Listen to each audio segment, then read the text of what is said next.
श्रीमते रामचंद्राय नमः। ओं परमहंसास्वादित चरणकमलचिन्मकरन्दाय भक्तजनमानसनिवासाय श्रीरामचन्द्राय वागीशायस्य वदने लक्ष्मीर्यस्य च वक्षसि यस्यास्ति हृदये संवित् तं नृसिंहमहं भजे। विश्वसर्ग विसर्गादि नवलक्षणलक्षितं श्रीकृष्णाख्यं परं धामं जगद्धाम नमामि तत्। प्रह्लाद पराशर पुण्डरीक व्यासंबरीश शुक शौनक भीष्मदलिभ्यं रुक्माङ्गदार्जुन वसिष्ठ विभीषणादीन् पुण्यानिमन् परम भागवतं नमामि। श्री सीतानाथ समारंभं श्रीरामानन्दार्य मध्यमम् अस्मदाचार्य पर्यन्तं वन्दे गुरुपरम्परां। रामानन्दमहं वन्दे वेदवेदान्तपारगं राममन्त्रप्रदातारं सर्वलोकोपकारकं। नमोऽस्तु रामाय सलक्ष्मणाय देव्यै च तस्यै जनकात्मजायै। नमोऽस्तु रुद्रेन्द्रयमानिलेभ्यो नमोऽस्तु चन्द्रार्कमरुद्गणेभ्यः। यत्र यत्र रघुनाथकीर्तनं तत्र तत्र कृतमस्तकाञ्जलिं वाष्पवारि परिपूर्णलोचनं मारुतिं नमस राक्षसान्तकम्। श्रीरामः शरणं समस्तजगतां रामं विना का गति। रामेण प्रतिहन्यते कलिमलं रामाय कार्यं नमः। रामत्रस्यति कालभीमभुजगो रामस्य सर्वं वशे। रामे भक्तिरखण्डिता भवतु मे श्रीरामस्त्वमेवाश्रयः। श्रीराम जय जय राम। श्रीराम श्रीराम जय राम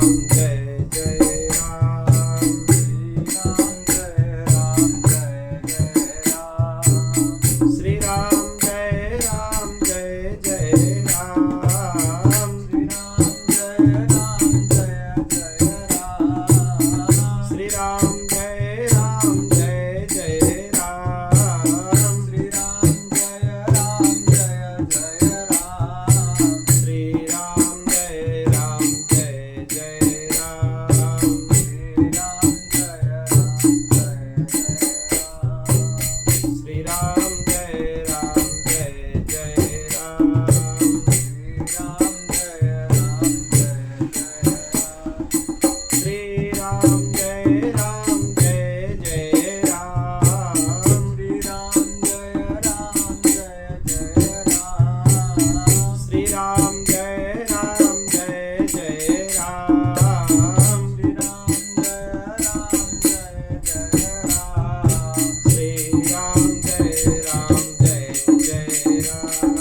सीतारामचंद्र भगवान की, श्री अयोध्यानाथ भगवान की, श्री लक्ष्मी नारायण भगवान की, श्री राधा गोपीनाथ भगवान की, श्रीमद् स्वामी श्री रामानंदाचार्य जी महाराज की, श्री गोस्वामी तुलसीदास जी महाराज की, उनके प्रागट्य महामहोत्सव की, श्रीमद् वाल्मीकि रामायण की, श्री वाल्मीकि जी महाराज की, श्री नारद जी महाराज की, श्री सद्गुरुदेव भगवान की। जय जय श्री सीताराम, जय जय श्री राधे श्याम।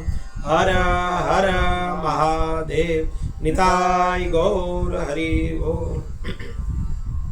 अनंत कोटि ब्रह्मांड नायक परात्पर अखिलेश्वर निखिल हे पत्यनीक सौशील्य वात्सल्यादि अनंत कल्याण गुणगण निलय भगवान श्री सीताराम जी की महती कृपा करुणा से आज हम चतुर्थ दिवस के श्रीमद् वाल्मीकि रामायण कथा के सत्र में प्रवेश कर रहे हैं। कल तक हम लोगों ने महात्म्य का श्रवण किया था। आज से हम लोग ग्रंथ का प्रारंभ करने जा रहे हैं। ये ग्रंथ बहुत अद्भुत ग्रंथ है, आदि काव्य है। यह परंपरा से ब्रह्मा जी से लेकर वाल्मीकि जी तक यह ग्रंथ पहुंचा है। इसका प्रमाण कहाँ लिखा है? मत्स्य महापुराण में लिखा है। क्या लिखा है? वाल्मीकिना चयोत्प्रोक्तम रामोपख्यानमुत्तमं ब्रह्मणा चोदितं तच्च शतकोटि प्रविस्तरम् आदृतं नारदेनैव वाल्मीकाय निवेदितम्। यहाँ पर ये बताया गया है कि ब्रह्मा जी ने इस रामायण रूपी महाकाव्य का वर्णन शतकोटि प्रविस्तर प्रबंध में किया था। 100 करोड़ प्रबंधों में रामायण का रचना किया था। फिर परंपरा से यही ज्ञान नारद जी को प्राप्त हुआ। नारद जी मर्त्यलोक में आए और वाल्मीकि जी को यही कथा सुनाए। फिर परंपरा से जो ज्ञान वाल्मीकि जी को प्राप्त हुआ, उसी को वो आदि काव्य रामायण में उद्धृत किए, वहीं पर उसकी रचना किए। ये उनके बुद्धि का विलास नहीं है, या कोई प्राकृत काव्य नहीं है, कोई प्राकृत प्रबंध भी नहीं है। ये तो भगवत कृपा है। ब्रह्मा जी के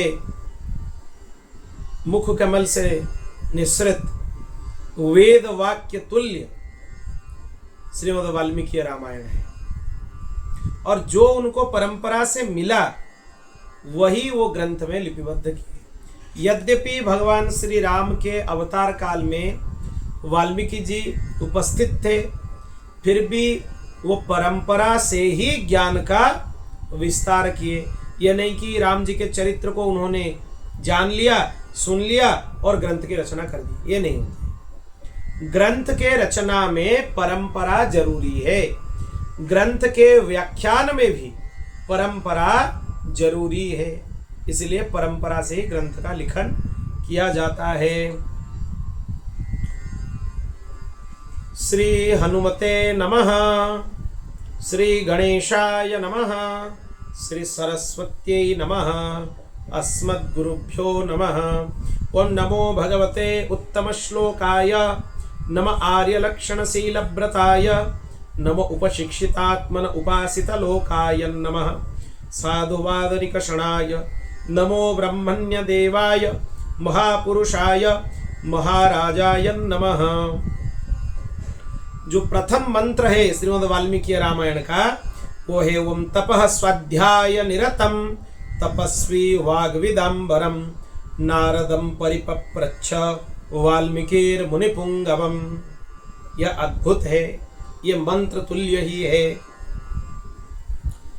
महान तपस्वी महर्षि वाल्मीकि जी ने तपस्या और स्वाध्याय में निरत, समस्त विद्याओं के परिज्ञाताओं में परम श्रेष्ठ, समस्त मननशील महात्माओं में श्रेष्ठ देवर्षि नारद जी से अत्यंत सारगर्भित श्रेष्ठ प्रश्न विनम्रता पूर्वक पूछा। यहाँ पर वक्ता श्री नारद जी हैं और श्रोता श्री वाल्मीकि जी हैं। ये श्लोक वाल्मीकि जी की लिखनी से निकला हुआ सर्वप्रथम श्लोक है। श्लोक के क्रम में वेद के बाद यह सर्वप्रथम कृति है, और श्रीमद् वाल्मीकि रामायण के बालकांड के प्रथम सर्ग का प्रथम श्लोक भी है। और इस श्लोक में मंगलाचरण भी सन्निहित है, मतलब यही रामायण जी के मंगलाचरण हैं, यही मंगलाचरण है। इसमें वक्ता का भी परिचय और श्रोता का भी परिचय, दोनों का परिचय इसमें है। इसी श्लोक में श्रीमद् वाल्मीकि रामायण का प्रारंभ त अक्षर से हुआ है। तपः स्वाध्याय निरतम, तकार से आरंभ होने का भाव क्या है? जिस ग्रंथ का आरंभ तकार से होता है, उस ग्रंथ के वक्ता, श्रोता और पाठक सबको सौख्य की उपलब्धि होती है। ये लिखा गया है व्याकरण शास्त्र में, वस्तुलाभ करोणस्तु तकारः सौख्यदायकः। ये तकार सौख्यदायक है। और किंग बहुना तकार का प्रयोग विघ्न विनाशक भी है। तकारो विघ्न नाशकः। तकार से अगर किसी ग्रंथ का प्रारंभ किया जाए तो श्रोता, वक्ता और पाठक सबके विघ्न का नाश हो जाता है। एतावता ग्रंथ का प्रारंभ तकार से ही हुआ है, ये उद्देश्य है। और महत्वपूर्ण भाव और एक भी है। वेद माता भगवती गायत्री का जो वैदिक मंत्र है उसका भी प्रारंभ तकार से हुआ है। उसका प्रथम वर्ण भी तकार है। और गायत्री मंत्र में 24 अक्षर हैं और रामायण जी में 24,000 श्लोक हैं। ये भी एक तारतम्यता है गायत्री मंत्र के साथ। और एक बहुत विलक्षणता भी है। रामायण के हर 1000 श्लोक के बाद गायत्री मंत्र के एक एक अक्षर मिलते हैं। मतलब उनको जोड़ दिया जाए तो पूरा गायत्री मंत्र हो जाएगा। रचना भी कितने अद्भुत है। तो इसीलिए गायत्री मंत्र का आरंभ त से होता है और समापन भी त से होता है। इसी प्रकार रामायण जी का प्रारंभ भी तकार से है और उनका अंत भी तकार से ही है। प्रारंभ कहां से हुआ? तपः स्वाध्याय निरतम। और समापन भी त से ही होता है। ततः समागतान सर्वान स्थाप्य लोक गुरुर्दिवि हृष्टै प्रमुदितैर देवैर जगाम त्रिदिवम महत्। अंत भी त से और प्रारंभ भी त से। इसीलिए ये गायत्री अक्षर का ही प्रतिनिधित्व करने वाला ग्रंथ है। गायत्री किसे कहा जाता है? गायन्तम त्रायते यस्मात् गायत्रीत्वं ततः स्मृता। जो गायत्री मंत्र का गान करते हैं उनको तारने वाली, उनका उद्धार करने वाली जो है वही है भगवती वेद माता गायत्री। और ये रामायण जो है इसको गान करने वाले राम भक्तों की रक्षा रामायण जी स्वयं करते हैं। दूसरे साधनों की अपेक्षा नहीं है रामायण अवलंबन करने वालों के लिए। श्री गायत्री जी की आराधना में सबका अधिकार नहीं है, परंतु रामायण के श्रवण करने में प्राणी मात्र का अधिकार है।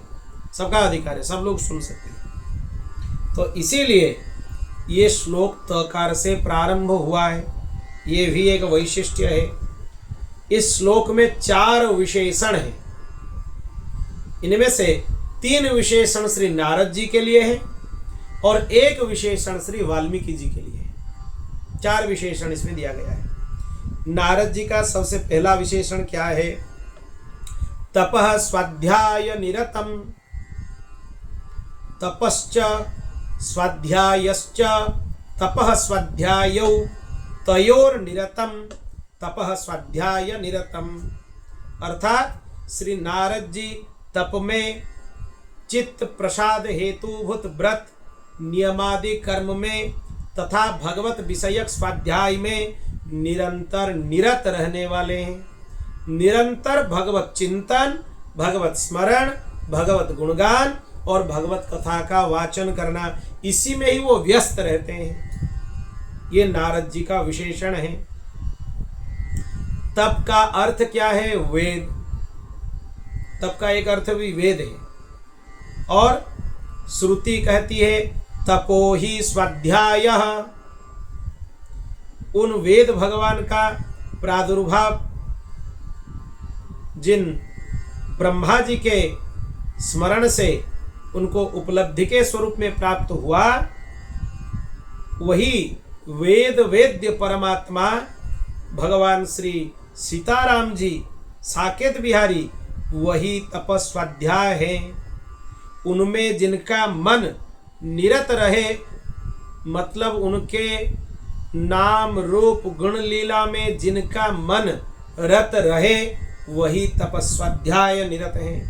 तपस्वाध्याय का अर्थ है श्री सीताराम जी। उनमें जिनका मन निरंतर लगा हुआ है वही तपस्वाध्याय निरतम। तो नारद जी के मन में फिर कौन बैठे हैं?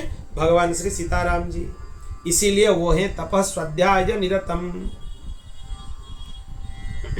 तपो वेदः तपो ही स्वाध्यायः इति श्रुते है, ये वेद में लिखा हुआ है। तस्य स्युः प्रादुर्भावो यस्मात् तपस्सु ब्रह्मात् तस्याध्या उत्कंठा पूर्वकं स्मरणं तेन अयते प्राप्नोतीति सह तपस्वाध्याय। जिन भगवान को प्राप्त करने के लिए, वेद वेद्य परमात्मा को प्राप्त करने के लिए ब्रह्मा जी उत्कंठित रहते हैं, वही है तपः स्वाध्याय। दिव्य धाम साकेत नित्य बिहारी श्री राघवेंद्र रामचंद्र तत्र निरतम तत्र ध्यान परायणम श्री नारदम परिपप्रच्छ। जो भगवान श्री सीताराम जी के दिव्य गुणानुवाद में नित्य ध्यान में रत हैं, ध्यान में व्यस्त हैं, भगवत गुणानुवाद के अलावा उनके लिए कोई दूसरा काम नहीं है, वही है तपः स्वाध्याय निरतम। तप का अर्थ है ब्रह्म, अर्थात श्री राम जी। उन श्री राम जी के स्वाध्याय में जो निरंतर संलग्न हैं, जिनका एक भी क्षण भगवत जन के बिना व्यतीत नहीं होता, मतलब जो अपने समय का सदुपयोग करते हैं, वही तपस्वाध्याय निरत हैं। ये एक अर्थ हो गया। अब आगे चलते हैं। वाग विदम्बरम दूसरा विशेषण है। वाक शब्द के दो अर्थ संभव है। उच्यते असौ इति वाक, अर्थात जिसका उच्चारण किया जाए वही वाक शब्दवाच्य है। इस प्रकार वेद भी वाक है, जिसका उच्चारण किया जाए वो भी वाक है, और स्वयं वेद भी वाक है। उच्यते अनया इति वाक, अर्थात जिसकी कृपा से वक्तृत्व शक्ति प्राप्त हो उसे भी वाक कहते हैं। इस प्रकार वाग देवता भगवती सरस्वती, उनको वाक शब्द से अभिहित किया जाता है, क्योंकि वाणी की अधिष्ठात्री भगवती सरस्वती है। गिरवाक वाणी सरस्वती शास्त्र में लिखा हुआ है। वाक अर्थात वेद, अनादि निधना येसा वागुत्सृष्टा स्वयंभुवा। इसमें वाक शब्द का प्रयोग वेद के अर्थ में हुआ है, तो वाक का अर्थ वेद भी बोल सकते हैं। वेदों के अर्थ को जानने वालों को वाग्विदः कहते हैं, जो वेद के अर्थ को जानते हैं और उचित प्रकार से उनको ज्ञान है। उनमें भी जो श्रेष्ठ हैं, वेदार्थ के ज्ञाताओं में जो श्रेष्ठ हैं, वाक्वदः ताम विदन्ति जानन्तीति वाग्विदः वेदार्थज्ञाः तेषां मध्ये वरम श्रेष्ठम इति वाग्विदाम वरम। फिर उनमें जो श्रेष्ठ हैं वही वाग्विदाम वरम। वो कौन है? श्री नारद जी हैं।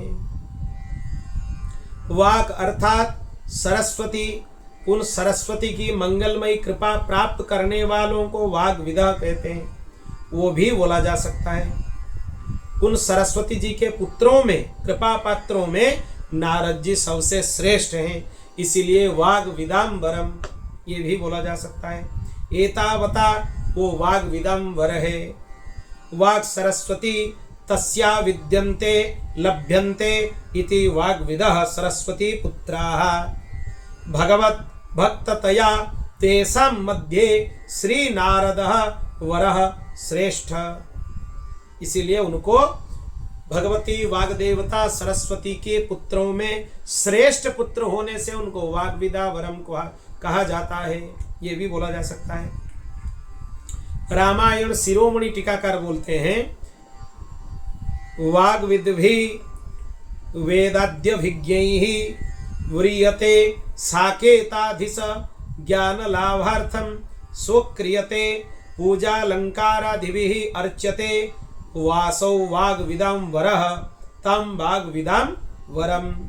अर्थात जो अयोध्यानाथ, सीतानाथ, अनाथनाथ श्री सीताराम जी की लीला श्रवण करने के लिए, उनका स्वरूप ज्ञान करने के लिए वाग्विदों के द्वारा, वेदार्थज्ञों के द्वारा जिनका वर्ण किया जाता है, वही वैदिक विद्वानों के द्वारा जिनकी अर्चन पूजन किया जाता है, जिनका सम्मान किया जाता है, वही नारद जी को हम वाग्विदाम्बरम कहते हैं।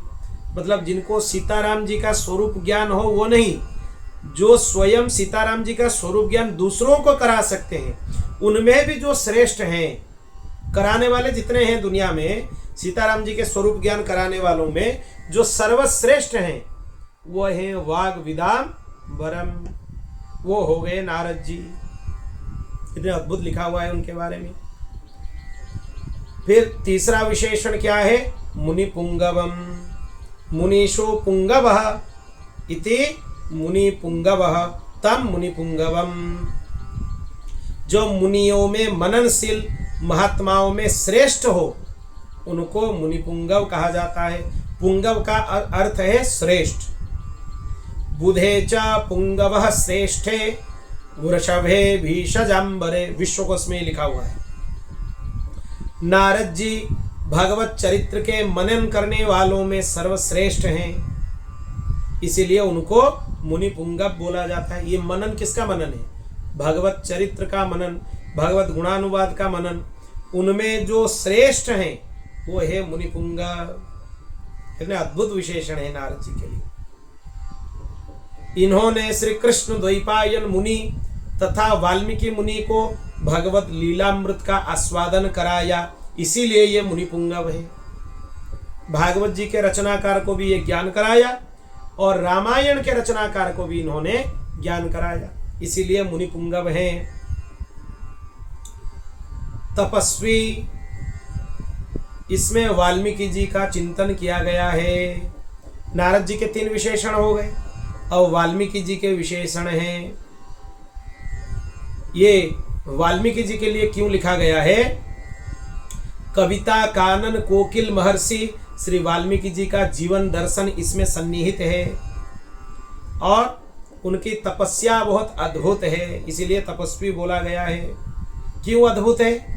उल्टा नाम जपत जगु जाना, वाल्मीक भय ब्रह्म समाना। श्री राम जय राम जय जय राम, श्री राम जय राम जय जय राम। भगवान के राम नाम का उल्टा जप करते हुए जो स्वयं ब्रह्म समान हो गए वो है महर्षि वाल्मीकि। गोस्वामी जी वाल्मीकि जी के विषय में लिखते हैं, कवितावली रामायण में भी है। रामु बिहाई मरा जपते, बिगरी सुधरी कवि को किलहूं की।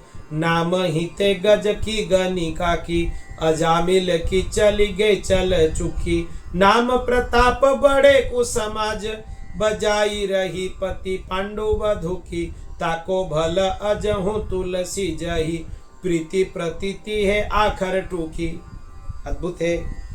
नाम जपते जपते इनका देहाभ्यास समाप्त हो गया। देहाध्यास का समाप्त होना तपस्या की चरम परिणति है। जो तपस्या करते हैं उनका देहाध्यास नष्ट हो जाता है, देह में देही भाव नहीं रहता है। उनका शरीर बल्मिकावृत हो गया था, दीमक उनके शरीर के ऊपर आ गए थे नष्ट करने के लिए। तपस्या के द्वारा उन्हें सब कुछ मिल गया, इसीलिए वो तपस्वी है। और तपस्वी इत्यनेन समदमादि संपत्तिरपि सिद्धा, अर्थात जो तपस्वी शब्द जिनके लिए व्यवहार किया जाता है वो सम दम आदि जो संपत्ति है उससे संपन्न है, उत्तम गुणों से संपन्न है, इसीलिए उनको तपस्वी बोला जाता है। या तपोन्यासः, न्यासः शरणागति ही। इसका मतलब तपस्वी कौन है? तप न्यास को कहते हैं और न्यास का अर्थ है शरणागति, अर्थात जो भगवान की शरणागति रूप वैष्णव धर्म से संपन्न हो वही है तपस्वी। इसीलिए वाल्मीकि जी तपस्वी हैं। इतने अद्भुत अर्थ हैं। किंबा श्री नारद जी के चरणों में, गुरुदेव के श्री चरणों में प्रणिपात रूप शरणागति से संपन्न है, वही है तपस्वी। और ज्ञान प्राप्ति के लिए ये तो आवश्यक भी है।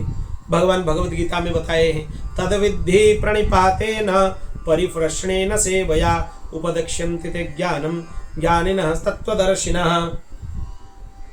इसीलिए वाल्मीकि जी को तपस्वी कहा गया। तप का अर्थ है वेद, व्याकरण और ज्ञान। आशय यह है कि महर्षि वेद, व्याकरण और ज्ञान संपन्न थे। तपो वेदो व्याकरणम ज्ञानं च तद्वान। इस प्रकार वक्ता और श्रोता के लक्षण वर्णन किया गया। आगे क्या लिखा गया है? नारदम। नारद कौन है? उनके लक्षण तो जान लिए, वाल्मीकि जी के लक्षण भी जान लिए। अब नारद जी कौन हैं? भगवत तत्व परिज्ञान के बिना जिसकी निवृत्ति न हो उस अज्ञान को ही नार कहते हैं। अज्ञान ही नार है। और नारदीय पुराण में कहा गया है मनुष्य के अज्ञान रूपी अंधकार को श्री नारद जी भगवत चरित्र ज्ञापन के द्वारा निर्मूलन कर देते हैं। इसीलिए वो नारद है। नार मतलब अज्ञान, उसको जो रद्द कर दे वो हो गए नारद। लिखा गया है न रिच्छति विज्ञानमंतरा न निवर्तते इति नारमज्ञानम तद्यति साकेताधीश ज्ञापन द्वारा निर्मूलयतीति नारदः तम नारदम। उक्तंच नारदीये गायन नारायण कथाम सदा माया भयापहाम नारदो नाशयन्नेति नृणामज्ञानजं तमः। नृनये इस धातु से निष्पन्न नर शब्द का अर्थ परमात्मा है। नरति सद्गतिम प्रापतीति नरः परमात्मा। महाभारत में कहा गया है नरतीति नरः प्रोक्तः परमात्मा सनातनः। नर मतलब मनुष्य नहीं है, नर ही नार है जो अपने उपदेशों के द्वारा परमात्मा को प्राप्त करा दे, वही है नारद। नर एव नारः तम ददातीति उपदिशतीति नारदः तम नारदम। नारद जी अपने मंगलमय उपदेशों के द्वारा अनेक भक्तों को भगवत प्राप्ति करा दिए। इसी से ही उनका नाम नारद नाम सार्थक है। इसीलिए भागवत जी के महात्म्य में भी लिखा गया है, भागवत जी में भी लिखा गया है नारदो देव दर्शन जयति जयति माया जस्य कयाधवस्ते। जो कयाधु पुत्र ध्रुव जी मात्र 5 वर्ष के बालक हैं, उनको भगवत धाम पहुंचा दिए। और जो कयाधु पुत्र प्रहलाद जी हैं, उनको जो भगवत धाम पहुंचा दिए। इतने कृपालु हैं, इसीलिए नारद जी का महात्म्य बताया गया है। और क्या किए? कयाधु पुत्र प्रहलाद के ऊपर खाली कृपा नहीं किए, खाली उनको नहीं पहुंचाए, वो तो मातृगर्भ में थे, उनको भगवत धाम पहुंचा दिए, भगवान के गोद में बिठा दिए। ध्रुव पदमपि यातो यत कृपा तो ध्रुवोयम। ध्रुव जी को ध्रुवलोक में लेकर पहुंचा दिए। सकल कुशल पात्रम ब्रह्मपुत्रम नतास्मि। ऐसे ब्रह्मपुत्र भगवान नारद जी को हम प्रणाम करते हैं। उनको हास्य का पात्र नहीं मानना चाहिए। जो नारद जी को हास्य का पात्र मानते हैं उनसे बड़ा मूर्ख कोई नहीं है। रामायण जी में देखो, सबसे पहले मंगलाचरण में ही नारद जी के बारे में लिखा हुआ है, और रामायण के वक्ता भी नारद जी हैं। तो इसीलिए इस प्रसंग में श्री नारद जी अपने मंगलमयी वाणी के द्वारा वाल्मीकि जी को दशरथ नंदन, कौशल्यानंद वर्धन, रघुनंदन श्री रामचंद्र जी के पावन चरित्र का दान करेंगे। इसीलिए उनको नारद बोला जाता है, यह कारण है। श्री राम जी के चरित्र और श्री कृष्ण भगवान के चरित्र, ये दोनों बहुत महत्वपूर्ण हैं सभी चरित्रों में। इन दोनों ग्रंथ के उपदेशक भी श्री नारद जी हैं। भागवत जी हो चाहे वाल्मीकि हो, नारद जी के असंख्य शिष्य हैं। 2 वृद्ध उनमें प्रसिद्ध हैं और 2 बालक उनमें प्रसिद्ध हैं।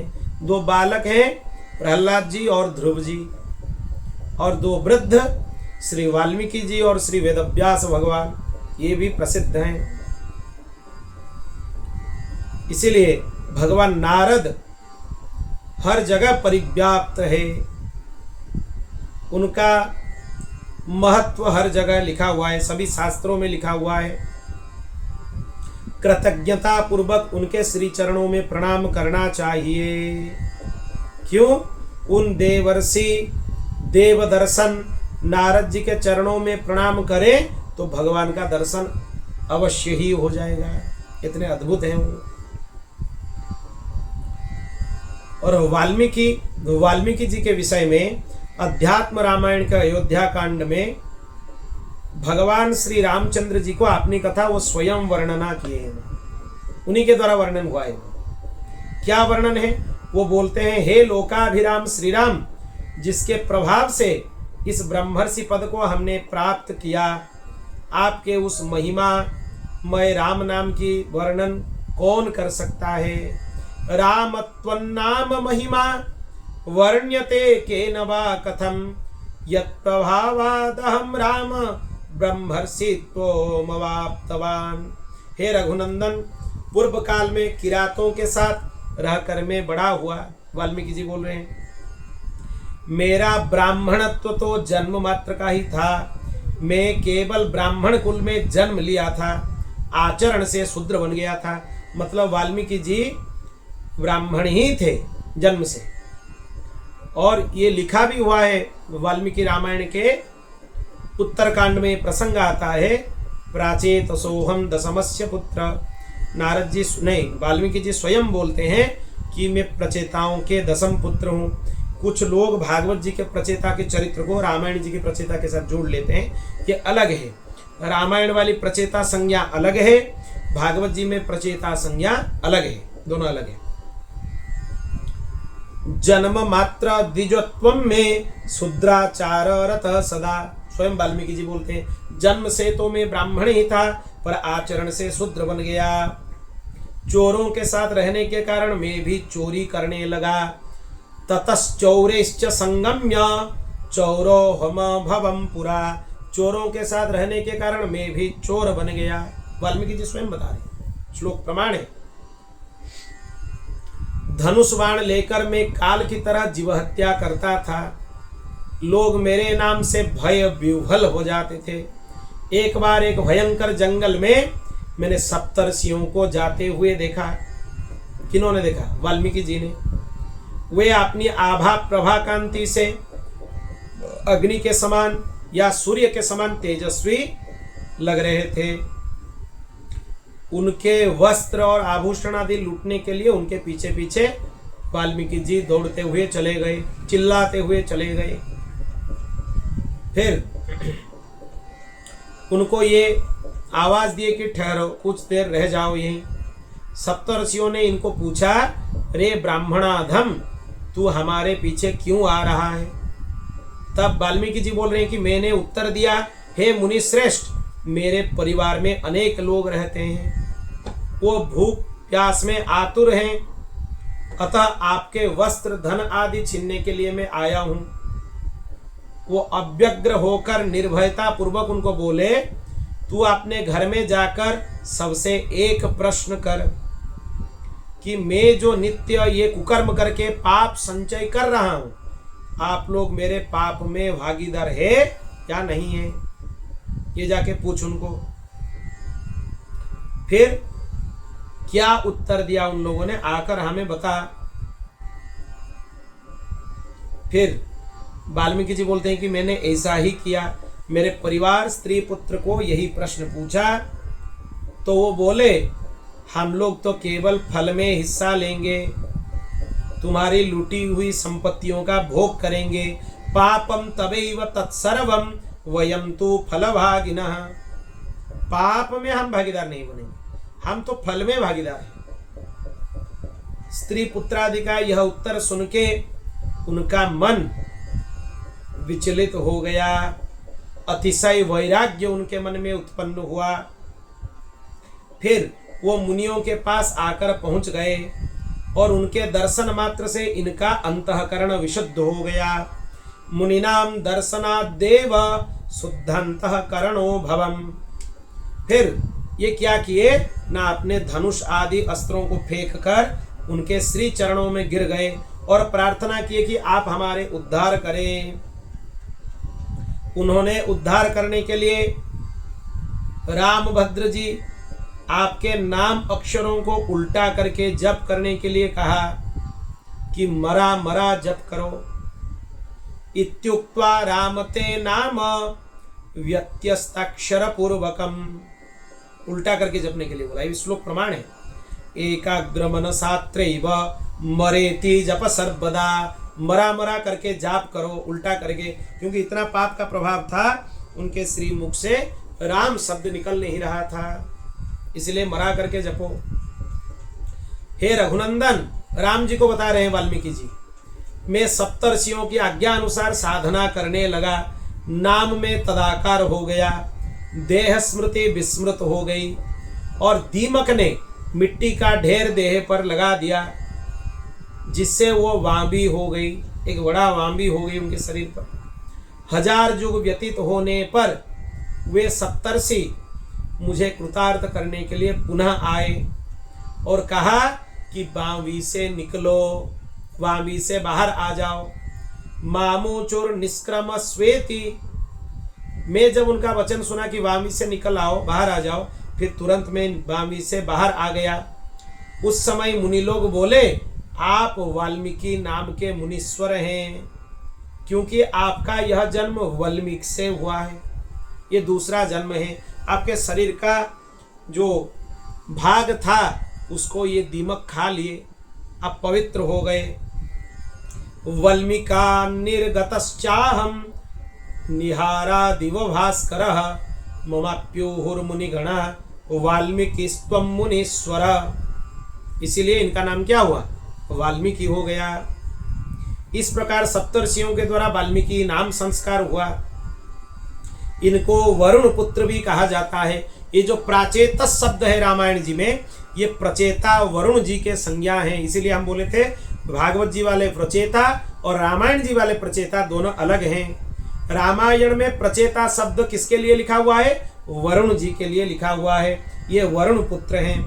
वेद प्राचेतसादासीत् साक्षात् रामायणात्मना, और विष्णु पुराण में इन्हें भृगुपुत्र भी कहा गया है, और भृगु की संज्ञा भी प्रचेता है, भृगु भी प्रचेता है। इस हिसाब से उनके 10वें पुत्र हुए वाल्मीकि जी, इसीलिए भृगु रूपी प्रचेता के 10म पुत्र होने से प्राचेतसोहम उनके लिए लिखा गया है।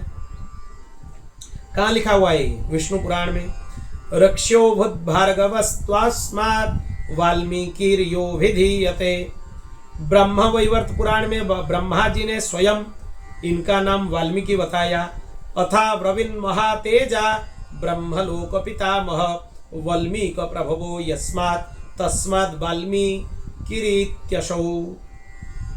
और श्री गोविंदराज जी ने भूषण टीकाकार रामायण जी के, उन्होंने लिखा है कि जब भृगुपुत्र तपस्या में समाहित चित्त हो गए, देह स्मृति से विस्मृत हो गए, तब उनका शरीर वाल्मीकि से आच्छादित हो गया, वाल्मीकि मन हो गया, मतलब दीमक के द्वारा आच्छादित हो गया। फिर वरुण देव के मन में बहुत करुणा उत्पन्न हुआ।